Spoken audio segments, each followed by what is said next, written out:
মুসলিম হিসেবে কোরআনের যে জিনিসগুলো না জানা লজ্জাজনক। নাম্বার 1, কোরআনে মোট সূরা কতটি? 114টি। নাম্বার 2, কোরআনের প্রথম সূরার নাম কি? সূরা ফাতিহা। নাম্বার 3, পবিত্র কোরআনে সবচেয়ে বড় সূরা কোনটি? সূরা বাকারা। নাম্বার 4, কোরআনের সবচেয়ে ছোট সূরা কোনটি? সূরা কাউসার। নাম্বার 5, কোরআনের মধ্যে সবচেয়ে বড় আয়াত কোন সূরায়? সূরা বাকারায়। নাম্বার 6, কোরআনের মধ্যে সবচেয়ে ফজিলতপূর্ণ আয়াত কোনটি? আয়াতুল কুরসি।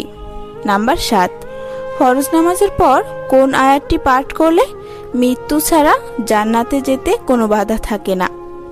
আয়াতুল কুরসি। নাম্বার 8, পবিত্র কোরআনে কোন সূরাটি পাঠ করলে কবরের আযাব থেকে রক্ষা পাওয়া যায়? সূরা মুলুক। নাম্বার 9, কোন সূরাটি কোরআনের 1/3 সমান? সূরা ইখলাস। নাম্বার 10, পবিত্র কোরআনের কোন সূরার প্রতি ভালোবাসা থাকলে মানুষকে জান্নাতে নিয়ে যাবে? সূরা ইখলাস। নাম্বার 11, কোন সূরাটি কোরআনের 1/4 সমপরিমাণ? সূরা কাফিরুন।